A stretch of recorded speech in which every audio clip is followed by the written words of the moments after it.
Today we're here with retired Master Special Agent Jim Croft. Big joke was I was the Maytag repairman of stolen boats.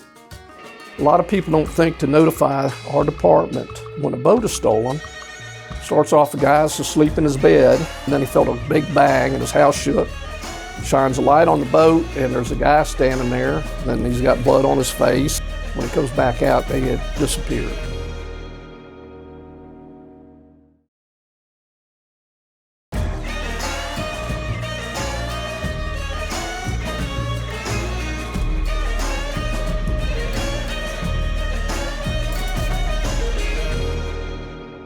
Hello, and welcome to another edition of Virginia True Wildlife Crime, where we get the inside scoop from our conservation police officers in the field.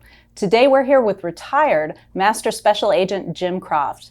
Jim, thanks so much for being here. Well, thank you for the invitation. Anytime. So I said retired.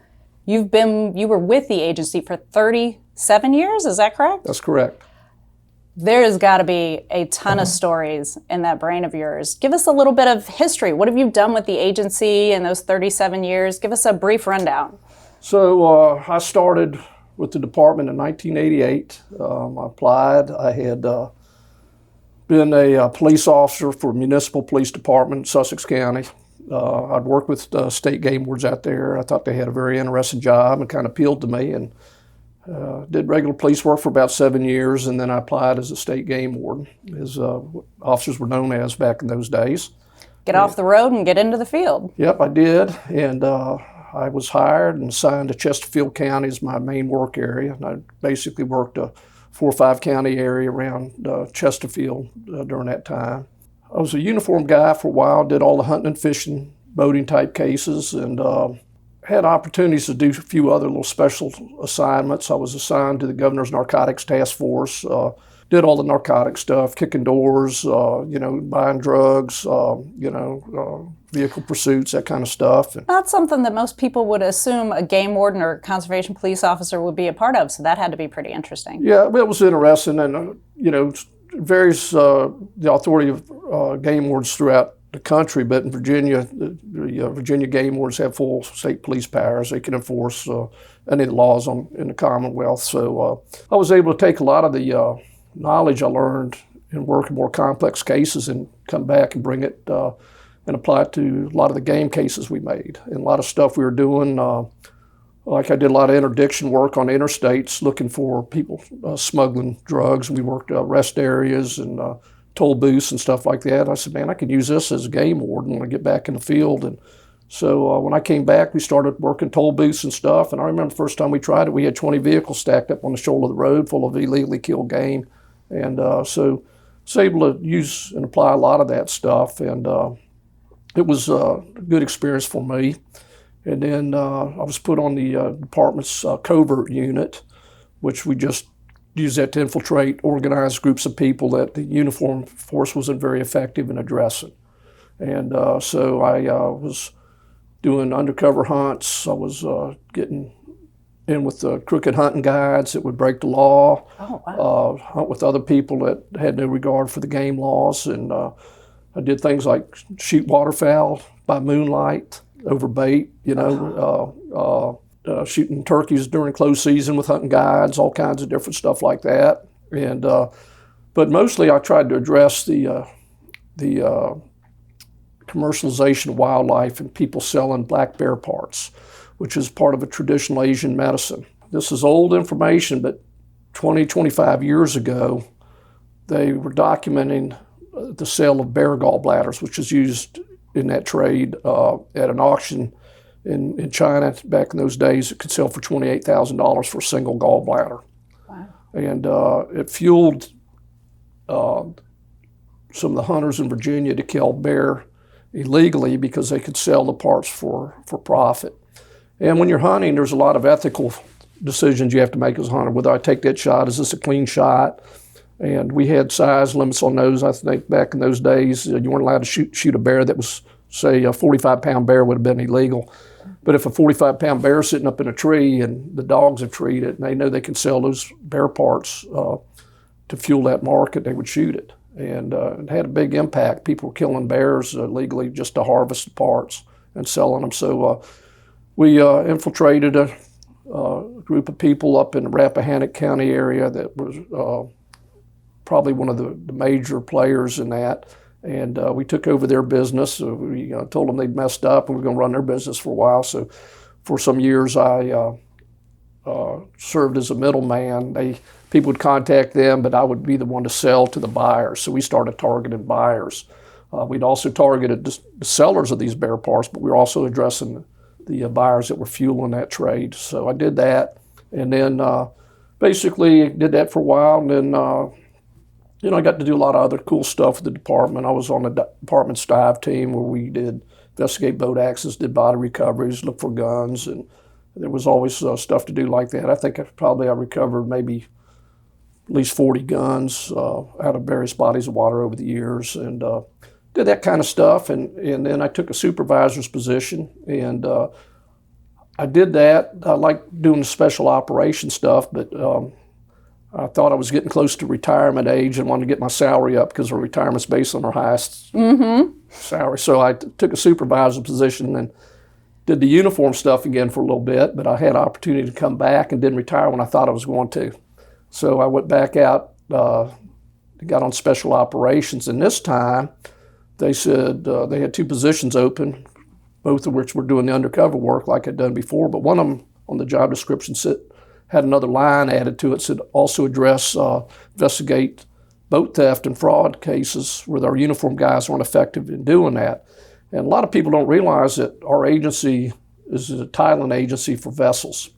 And so we're the DMV We're the of boats. DMV of boats, yeah. So, we have a lot of stuff going on at our headquarters here with titling issues. We have people coming in with forged titles. We have people stealing boats, all that stuff. And so we didn't really have anybody addressing that full time. And so I just started. I was asked if you get some time, take a look at some boat stuff as well.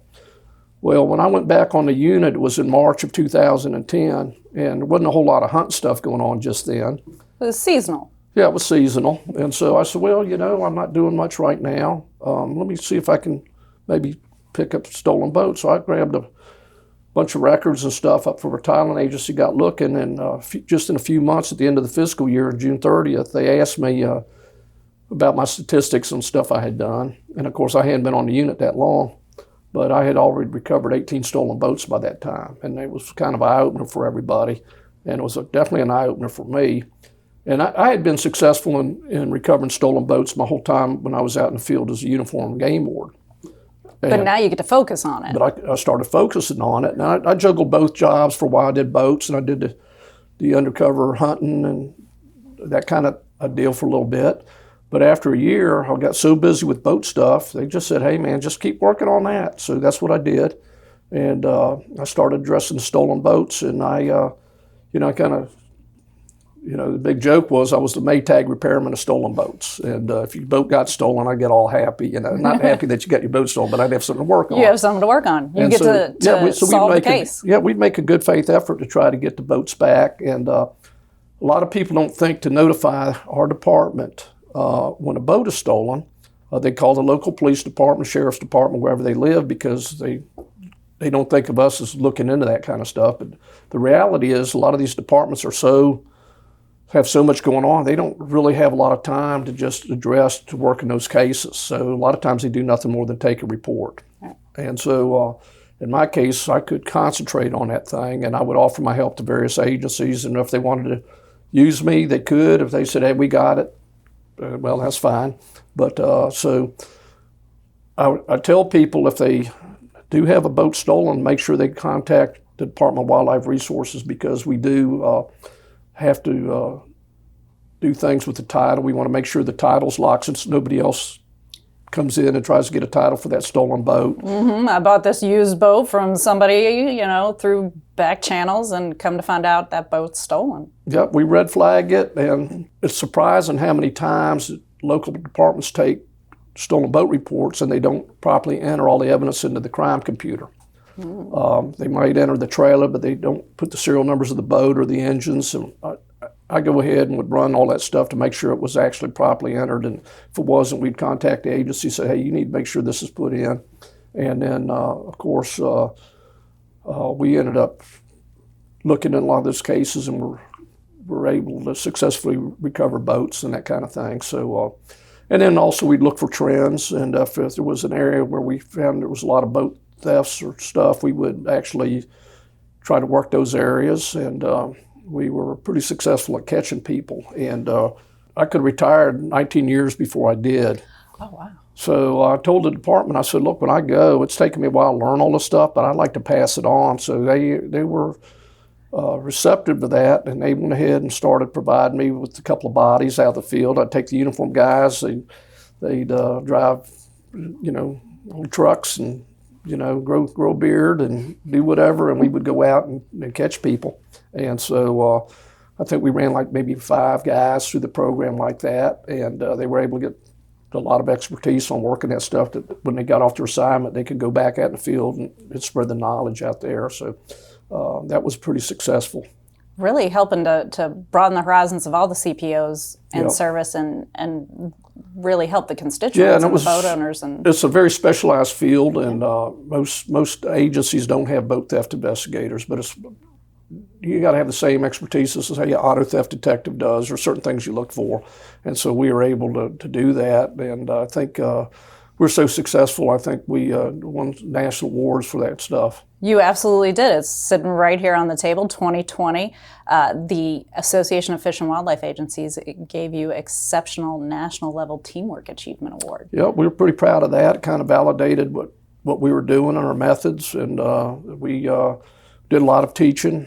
We'd go to various national conferences and stuff and kind of show what we had, kind of programs we developed to find boats, and a lot of states have adopted what methods we were using. What you pioneered. Yeah, and I can't really say what some of those are because we're still using them. Absolutely. We don't want to give away any trade secrets we have some today. pretty good bag of tricks, that we can find stuff and catch people. Well, speaking of that, we've got a case that we're going to talk about today, April of 2024, so not that long ago, with a boat theft. Why don't you start us off and tell us a little bit about it? Yeah, so back on April 29th of 2024, there was starts off, a guy's asleep in his bed, and he's up on the quiet creek up in Stafford County.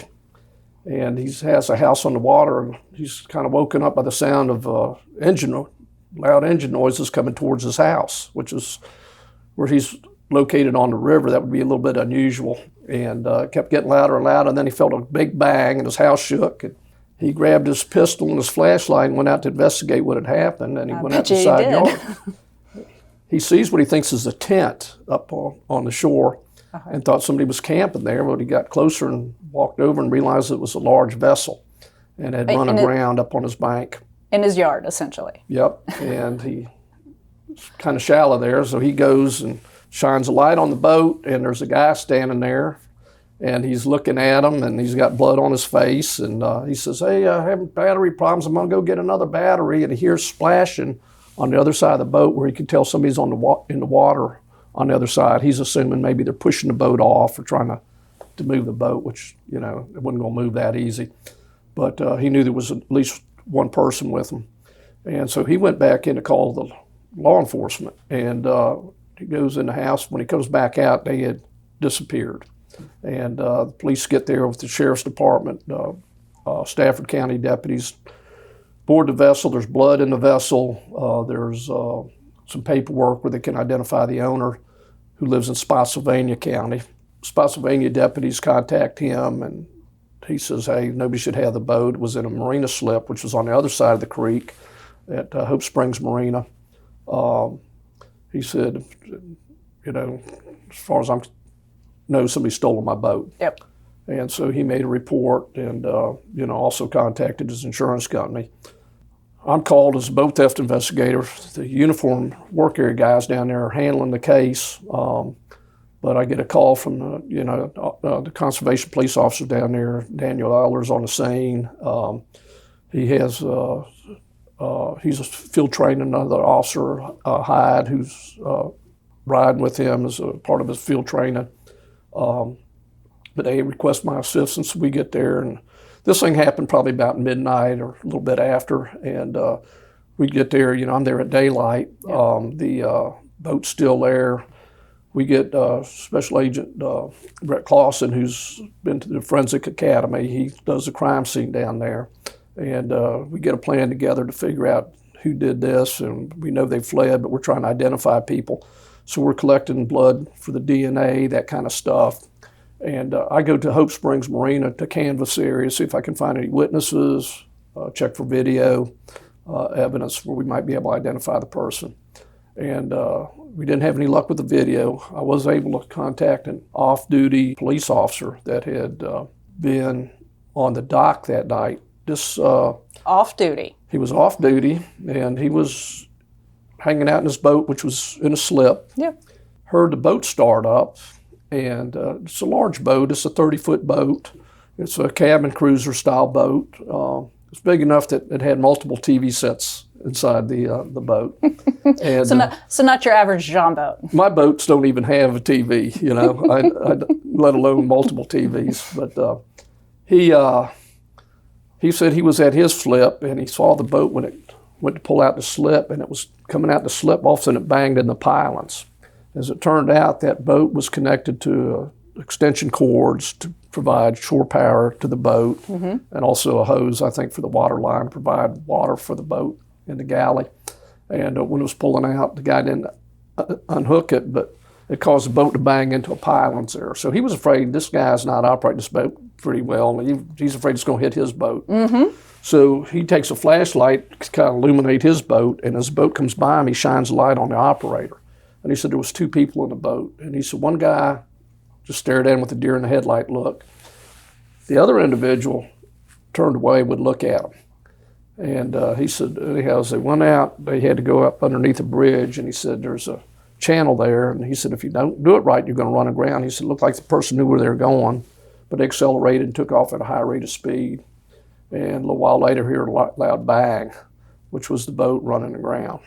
So he probably questioned pulling out of the slip with everything still connected, so either under the influence of something or just probably doing something they shouldn't be doing, and then the high rate of speed, knocking around like they've never driven a boat before, or at least never driven a boat trying to get out of that slip at that size. Yep. And then the bang. Yep, the bang. So, you know it didn't end well at that point. Yeah, that was probably, ill-fated voyage, So. From start to finish. Yep, a 3-hour tour right there. So anyhow, he was a pretty good witness, and he described the person, and the person he described was similar to the description given to us by the landowner where the boat ran aground. So we knew we had two people, and of course that was account for the other splashing on the other side of the boat when the landowner went up to inspect the vessel. So we didn't have much to go on at that point, but we're hoping the guy might be in a system where we would have his DNA, but can be a long process to get it through the crime lab because there's so many other cases ahead of you. It could go on for weeks or months before you get something back sometimes. So at that point, we regrouped, and we talking to local deputies there, and we learned that right down the road where the Aquia Creek dumps into the Potomac River, it forms a peninsula where the boat ran aground. And if you go to the end of the peninsula, they have wide water state parks right there. Well, down in that direction, that morning, a guy came to work, and he had a large truck and a dump trailer attached to the back of it. Had been stolen, and it was missing.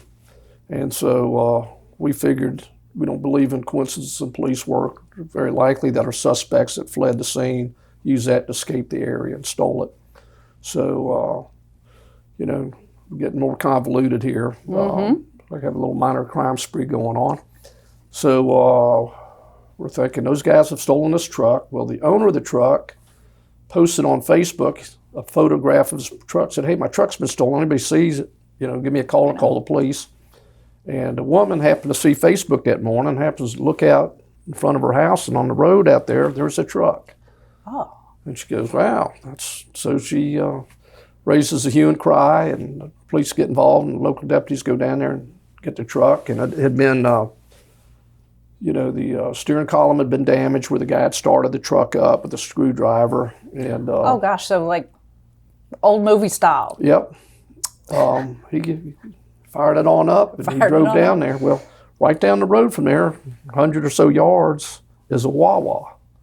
So of course, doing due diligence, you go pull a video there, and she actually had Ring doorbell footage too, I think, of the guy walking in the direction of the Wawa. So we're able to obtain a screenshot of an individual coming in the Wawa a couple of minutes, after the Ring doorbell shows the guy leaving the truck. And the guy comes in there and he tries to dodge some of the other video cameras up there. But once he gets in the store, he glances up at the camera, and there was a screenshot of the guy, and he had over his left eyebrow, he had a large crescent-shaped cut over his left eyebrow. So you've got the blood on the boat, you've got the blood in the truck, and now you've got video footage of somebody with a large gash on their forehead. Correct. So you've got a few dots connected. Yeah, that's what we call a clue. That's what we call a clue. So we're happy now. We're on the scent, and we're pulling that little thread, and now we just got to figure out who this guy is. So the police down there, everybody gets this picture, and everybody looks at him, and one or two people say, "It's this guy," and give us a name. So we're happy with that. And so the next day, we all meet up at the sheriff's office, and we're going to get a game plan together to capture this guy. And we're in a conference room. We happen to have the guy's photograph up on a big TV set up in there. And somebody pokes their head in the door while talking to him and asks about the guy. And we said, "Well, such and such, we're going to go talk to him." And he said, "No, that's not him. I know that guy. This guy looks like him, but I'm telling you, it's not him." So we're back at square one. We kind of had that carpet pulled out from underneath our feet, and we're like, what are we going to do now? So we discussed actually putting on crime solvers and getting the public's input, which is a very efficient way to get it. But also, it's a double-edged sword. It can make the guy go into hiding. Oh, yeah. If he sees it, then he's going to disappear. He's going to go to ground, and you're not going to find him. That's it. That's what we're worried about. So we were debating on what to do, but we thought down the road we'd probably have to do that. But in the meantime, I took that picture, and I called an informant that I had from that area.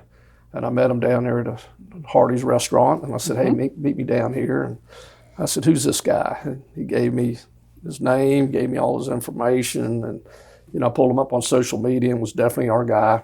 And I said, "Okay." So once we had the guy's name and stuff, some time had passed now since the accident. Well, during that time, this guy had gotten in more trouble. Oh. And he'd gotten arrested down in Dinwiddie County, and one of the charges was strangulation of a woman.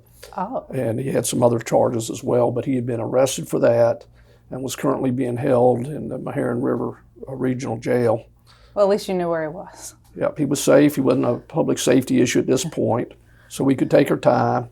And I was pretty sure it was going to be our guy, but I contacted the booking officer, and I said, "Email me his photograph that you took when he came in there, and I want to see what was over his left eyebrow." And oh, yeah. it matched. He had a beautiful scar over his eyebrow. And so well, what we'll do is we'll go ahead and get a search warrant to grab his DNA, and we'll go talk to him. And so I went down and typed up a search warrant like the next day. It was actually on the weekend. I started typing up a search warrant, got done with that, and decided to go get something to eat, and had a little delay in the case because I had a heart attack at that particular moment. But obviously I made it through that. And we're happy. We're happy for that. We're happy to see you today in good health. Well, yeah, I went to get something to eat, and all of a sudden I felt a big band of discomfort across there. And I had been an EMT back in the day, and I kind of knew that I was probably Jim, I think you've had every job imaginable back in the day. I've had a few jobs, yeah. Well, the EMT one seemed to serve you well. Yep, I was with several rescue squads over the years, and I'd worked a lot of those heart attack cases, and one of the common threads is people are in denial. Mm-hmm. And even though I sort of knew what was going on, I was still sort of in denial. And I said, well, let me go get something to eat. We'll see what happens. And I started getting more discomfort, and then you're getting tingling down the arm and up my neck, and wasn't feeling great. And I said, I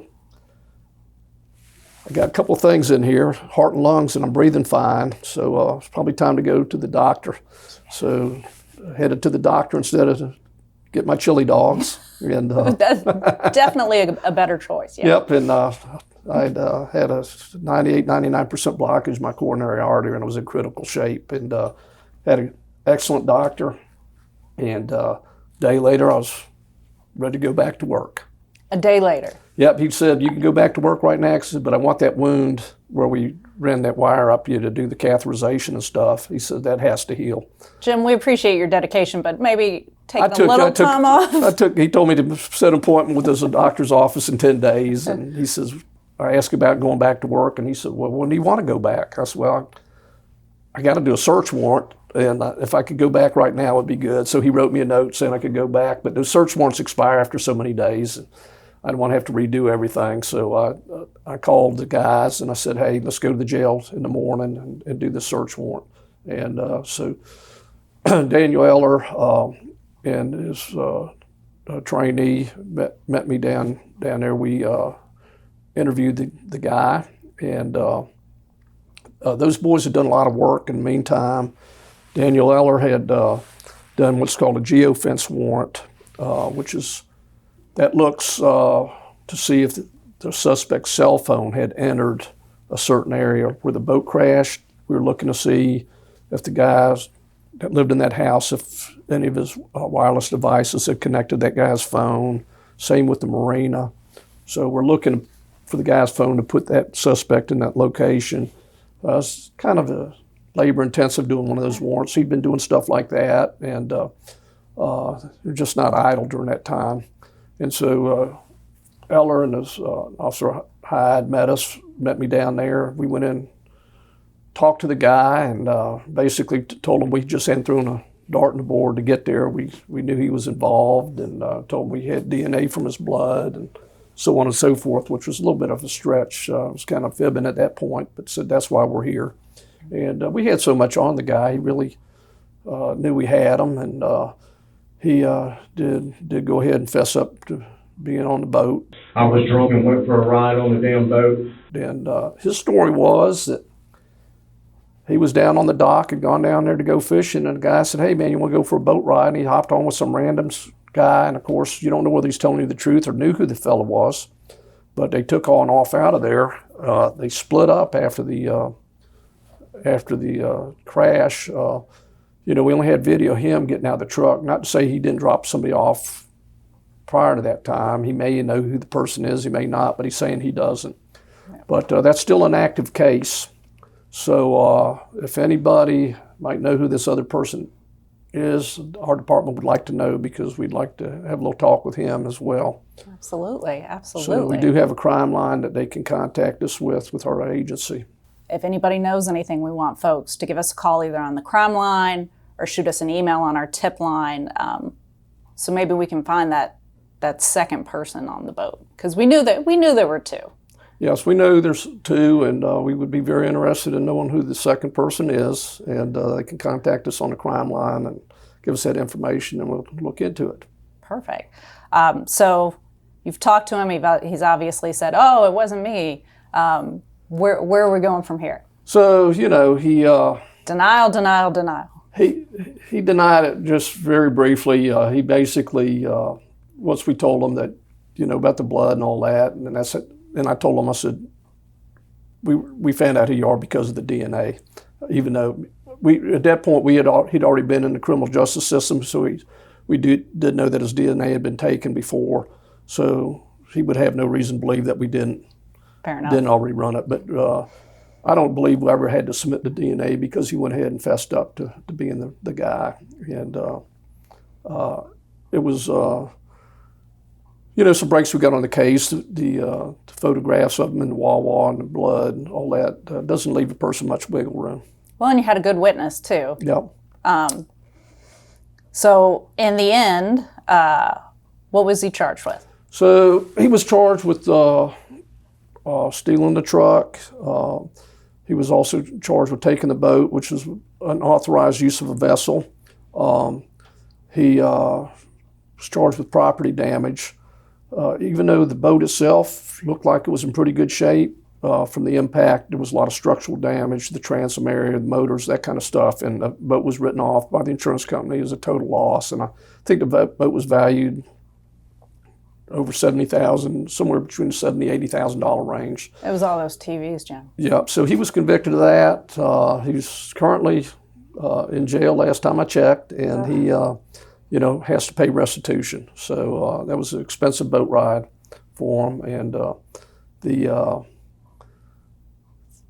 deal was that could have probably been prevented, if people left their key on the boat hidden, that kind of stuff. So. Yeah, so we talked before this, just so I could get an idea of the case, and you mentioned that the owners of the vessel left their keys on board. Similar, if you're driving a car and you're parking it on the street, leaving your keys in the car is really not the best choice to make. So what could these folks done different to help prevent that? Remove your keys from your boat, make it hard to steal. If you're going to leave your boat over an extended period of time, one thing I noticed is that a lot of people have boats left in remote areas, summer cottage, things like that. They winterize it, they put away. It may be some months before they even realize their boat is missing when they come back. If you're going to leave a boat unattended for a long period of time, I recommend, if it's on a trailer, take the wheels off it, jack the trailer up, put it on blocks, take the wheels, lock your tongue, hitch, the transom hitch on the outboard motors,